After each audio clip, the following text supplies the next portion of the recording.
Hey, and welcome to our channel, Rooted in Values. We're here today. We are Dwayne and Julie Moore, and we're going to talk about this week. I know last week we were talking about the Hartman Value Profile and kind of what we do, but today we're going to focus more on stress. So, maybe a few questions on stress.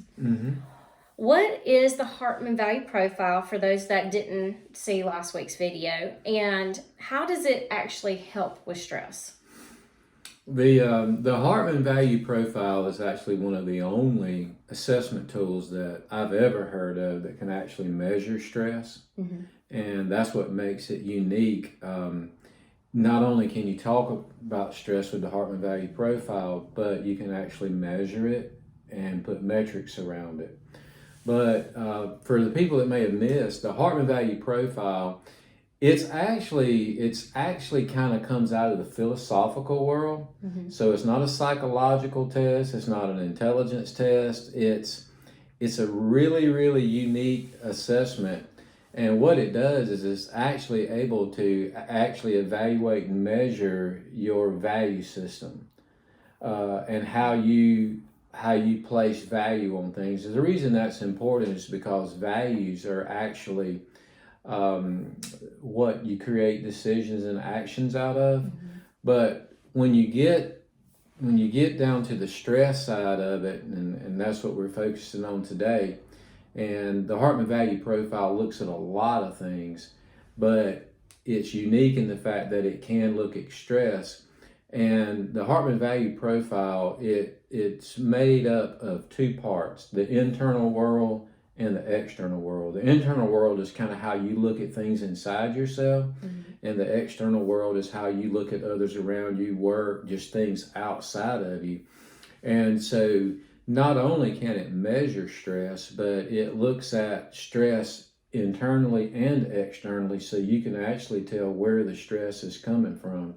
Is it coming from something internally or externally? Okay. So explain a little bit more on that external and internal stress.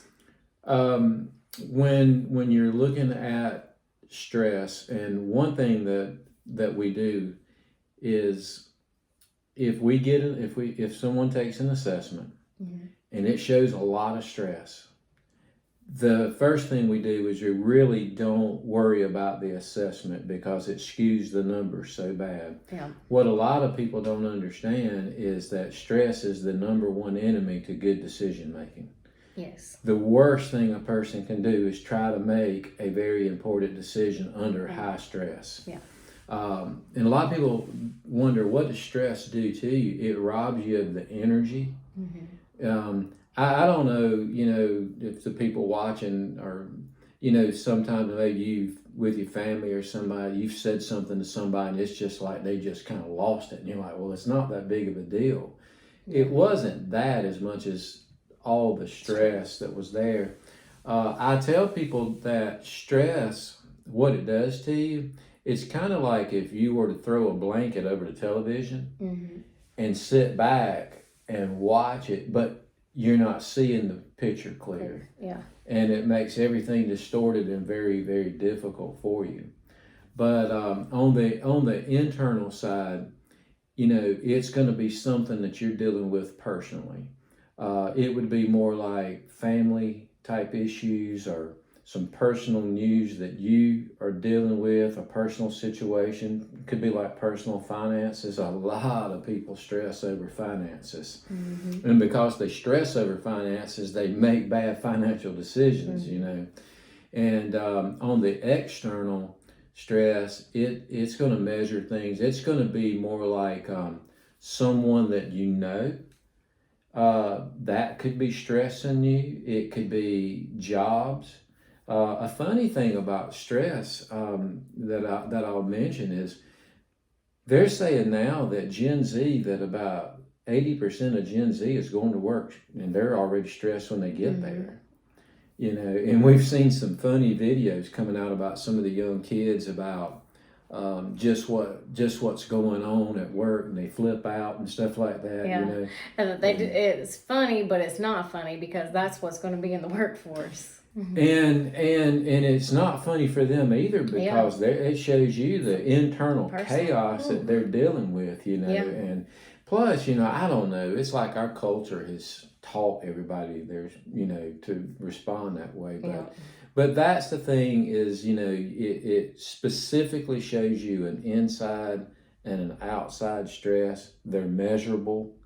So which means improvable. It's improvable. And to be honest with you, stress is one of the most detrimental things that we see individually and in the workplace, but it's also one of the easiest to improve. Yeah.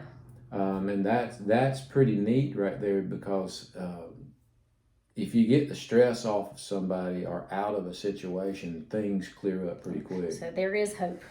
There's a lot of hope with stress, because like I said, it's one of the easiest things to improve. Yeah. So can you tell me what the difference is between what they call simple stress and a complex stress? Yeah. So, I was telling you that on this assessment, you got the internal part and you got the external part.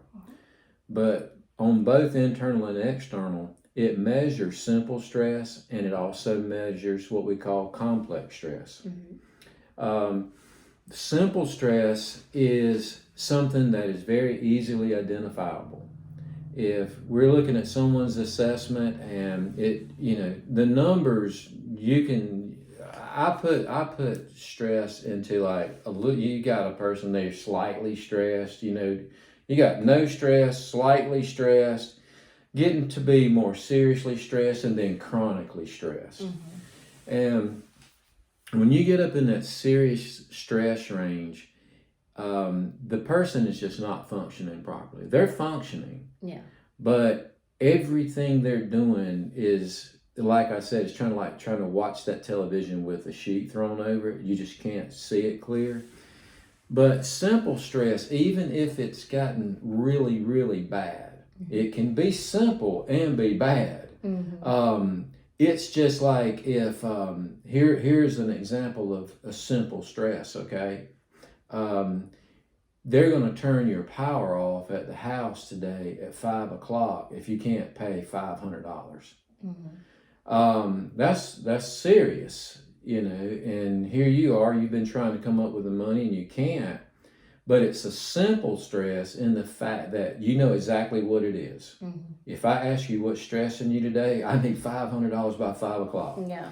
The problem is, you don't have the $500, so it's stressing you. But if I give you $500 and you can go up there and pay that bill, it's just takes it away. All the stress goes away. So that simple stress, it's a situational stress, really, and usually on the assessment, if someone tests real high there and you ask them what's stressing you, they tell you, this or that or that. So simple stress usually is relatively easy to solve too. And it doesn't have to be a long-term stress. And complex stress, it can be more difficult to identify. It could be something that has built up over time, and it could be multiple things contributing to it.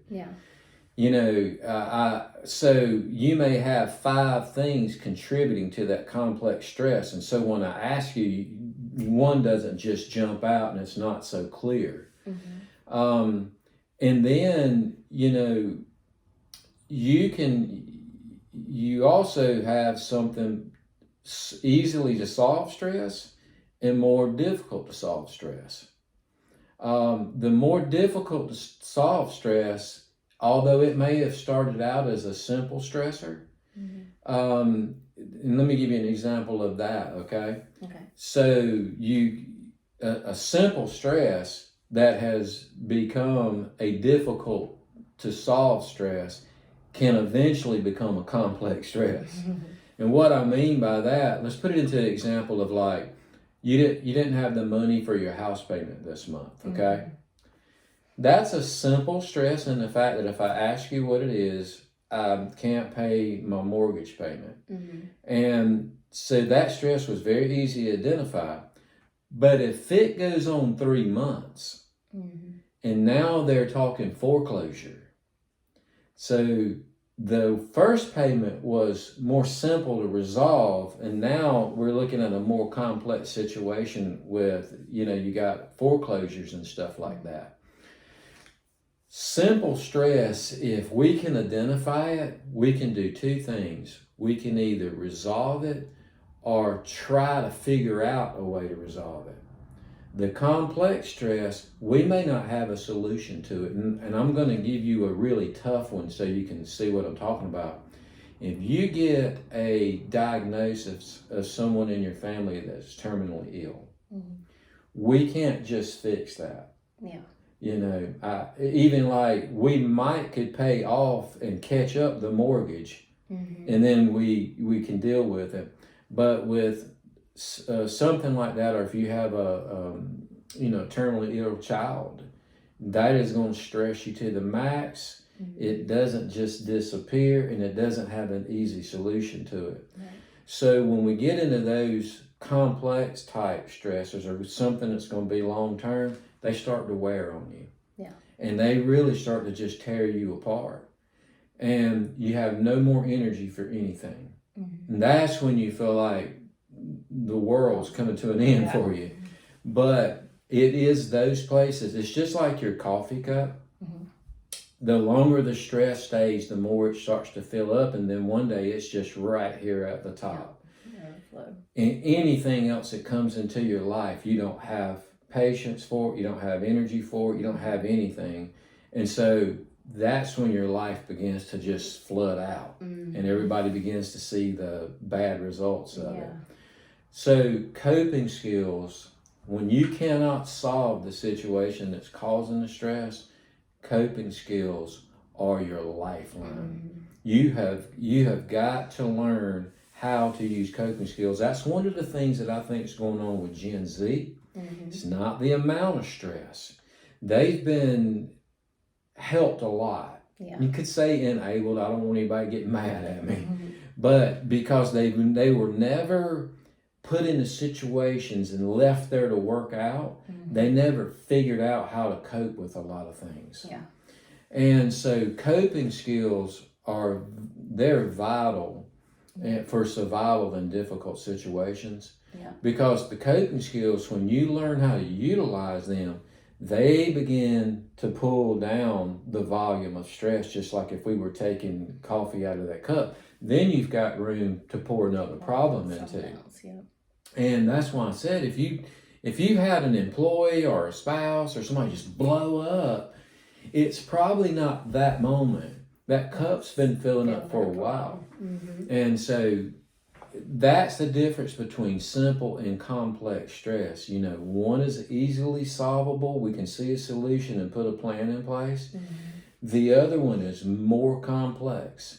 Might not can put our hand right on it either, because it may be multiple things that's created just this, smorgasbord of stress, and their cup's full. They don't know what to do. So you have to use coping skills. First, you got to identify your coping skills, and then you've got to utilize them and don't play around with them. Yeah. So. Okay. So why is stress such an issue, both personally and professionally? Because it robs you of your potential. You can be highly intelligent, and stress rob you of the energy to use your intelligence. Yeah. So it can take all of the potential that you've got and just throw it out, and just like you don't even have it. Yeah. And another thing about stress is it can make you physically sick. Yes. When you look at the statistics of the amount of money that's being spent in the workplace and in personal lives for stress-induced sickness, it is unbelievable. Yes. And it can make you a very unpleasant person that nobody wants to be around. And so that's what's so bad about it, Yeah. It can make a person lay in bed and not want to get out of bed and lead into depression, anxiety, all kinds of things. And So that's just not a life you want to live. and it's not like coughing, it's like you got a cold. And some people can't even identify the stress. And we also live in a society that, if you're honest about it, people sometimes have viewed that as you're weak. You just don't talk about issues like that. So Okay. So how does Morse Coaching use this information to create a personalized program? well, again, one of the things that we talk about, because it's measurable, it puts metrics around the stress. It tells if it's a simple stress or a complex stress. It tells us if it's internal or if it's external. And I want to tell you something too. Stress is not a root cause, it's a symptom. But because of how the Hartman Value Profile works, it allows us to see what's causing the stress. It'll throw some other things out that we're able to read into the assessment, and we can go in the direction of a root cause. And that way we're not solving stress, we're solving the root cause that's causing the stress. And so it gives us the ability to look at that, and instead of just sitting here talking about a bunch of things that we don't understand, we can get more right directly to the root cause. And like I said, if it's a child or money or whatever it is, we can look at it, and then we can build a plan. We can customize a plan based on your unique assessment. And we can then help you find coping skills. And coping skills, sometimes, like I said, people don't really know what they are.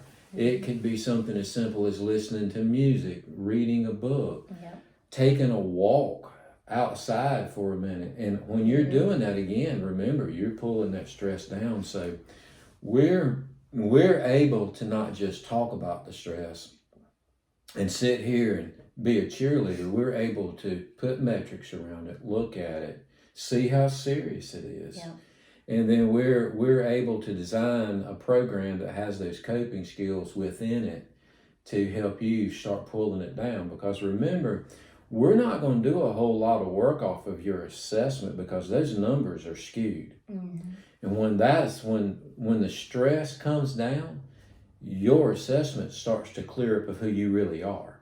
That stress, it actually skews your assessment. That's how bad stress is. It is showing that under stress, this is how you operate. But when we pull that stress down, that picture begins to clear up, and then we can look at things a whole lot better. But can see the real you. And we can measure it. We can, 3 weeks into it, we can measure it and see if we're making improvements. And we always, like I said, it's one of the easiest things to improve. It's horrible to deal with, but it's easy to improve. Okay. How does someone keep stress under control long term? I will talk about a couple things about that, especially in the workplace. One of the worst things that's going on in the workplace today, especially in America, and it's probably other countries too, but we deal mostly here in America, even though this assessment has been validated in many, many countries. But one of the things that is so bad about America is we accept stress in our work environments as a normal part of work. It is not. That's right. I can't tell you how many CEOs that we've sat down with, and they almost take pride in their measure of stress. But what they don't realize is that stress is still robbing them of their potential, their energy, and all of that. So it's not a badge of honor. And their employees. Every bit of it. And the worst thing you could do is create a culture that accepts stress. So the first thing you've got to do is you've got to be honest about it and say, hey, this is an enemy. This is an invisible enemy that is robbing us of potential. And so once you do that, it's no longer acceptable, and you realize it works against you very, very bad. Personally, you can pay with your health, depression, anxiety. A lot of people gain weight from stress because they just try to use food as a coping mechanism, and that's one of the worst things to do. Don't use the food, use the walking, the reading, and there's many other things, painting, creating stuff. But what you have to do is, once you identify stress and you know what it is, so a lot of people have even had those feelings, they just couldn't identify it. But once you say, ooh, that's stress right there, coping skills. Those coping skills that you've learned that brought you out of that dark place, you just stick with them. I mean, you may have a day at work that you got to walk 1 lap around the building, and just like, whew, boy, you might have a 5-lap day. And you really just use them until you can feel that craziness coming off, And there's nothing wrong with saying, hey, listen, right now is probably not a good time for me to make that decision. Let me get myself together a little bit, and I can probably make a better, well-rounded decision. But the short answer to what you asked is keep those coping skills going. You don't quit using them just because you kind of got out of a dark place, because it'll build right back up. So it's almost like it's your building blocks. You keep using them. It's almost like me and you talk about dieting all the time. If you don't want to gain 10 pounds, you got to stay on it. So because stress will creep up just like that, and before you know it, you're in a mess with it. So okay. Well, what would you like to leave our viewers today as we close this session? I would just say that stress is not something to be proud of. Don't ever wear it as a badge of honor. Make sure that if you own a business, that you don't create a culture that celebrates stress. That's it. Because what you've done is you've let a horrible, horrible, cruel enemy into your business. Because it robs you of employee hours. They'll be home. They miss days. They make bad decisions. Performance. Heck, you as an owner make bad decisions and do things wrong with it. In your personal life, it's robbing you of joy, peace, happiness. It's also robbing you of the ability to make quality decisions. You react in ways that you wish you didn't. A child may ask you a question and they're like, boy, what just happened? I wish I had never asked that question. But, it damages your personality, just everything about you. So, and why allow stress to have so much power when it's so easy to solve? And I guarantee you there's going to be people watching this video that will let stress continue to ruin their life, thinking it can't be that easy to deal with. But it is that easy to deal with. Like I said, it does some of the most damage, but yet it's one of the most easy to resolve once you put the metrics around it and identify it and stuff like that. And so, to the people watching the videos, listen, you don't have to keep suffering. This is one of the easiest things to get out of. And like I said, you might not be able to solve the problem. It may be a complex stress that's difficult and you can't immediately solve the problem. But what we can do is we can develop a program to where you utilize coping skills and you are getting rid of that stress, and that cup of stress begins to empty down. So when the next problem comes up, you just don't have so much anxiety and blow up. You can manage it and function very properly. And then because you don't have stress, all of your decisions that you make become better and they're not adding to your stress as bad decisions. You get a pattern of good decisions start getting put together instead of bad decisions. But to the viewers, take it serious, but also realize how much hope there is and how much better you would feel without this stress in your life. And that's what I would say. This is just too easy. Don't let something so easy to defeat you. Yeah. And so exactly. And guys, as always, we're here to help. We're going to keep doing videos, so make sure to like and subscribe our channel so we can keep making these videos. We'll get more detailed. If you have something you want to talk about or you're dealing with, leave it in comments. We'll talk about it. We'll try to help you that way. Or if you're sitting here at home or driving down the car and you're listening to us and you say, oh my gosh, that's so me, I'm stressed, I don't know how to handle it, or whatever, down below in the description, we have our personal phone number and email. Please always reach out, contact us anyway. We'll, leave a voicemail because we might not can get to you right away, but we'll always give you a call back. We'll always email you right back, and we're here to help. You always have a hand up if with us at Rooted in Value. So I hope y'all have a wonderful week. Yes, and last thing I'd say is you don't even have to take the assessment. That's it. If you feel this stress in your life, go ahead and start trying to find one of these coping skills. You know things that bring you pleasure, whether it's reading a book, listening to the radio, going for a walk. So do it today. Yes. If you're stressed, go ahead and start using these stress coping skills. Try to identify them and go ahead and start using them, because you don't have to have us to do that. We don't want you sitting there staying stressed. That's correct. So just if you feel that stress and you know that you've got a problem with that, you don't have to take the assessment. You don't have to do anything. That's part of why we do these videos. Is go ahead and use it and start pulling that stress down. And the more you pull the stress down, the clearer you're going to think.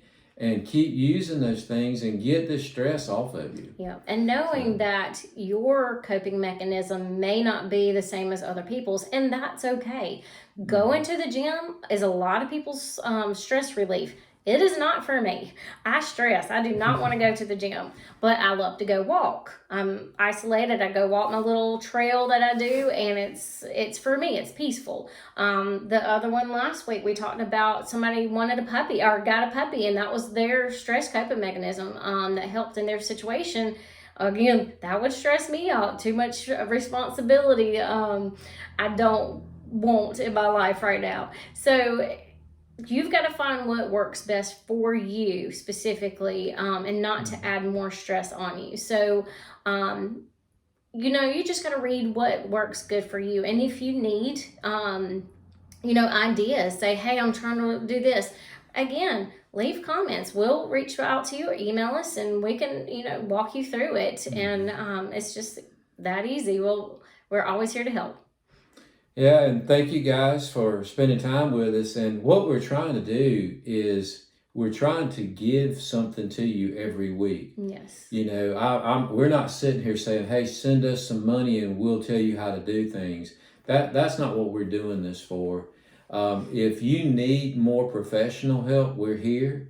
And you can contact us about our personal coaching and what we do.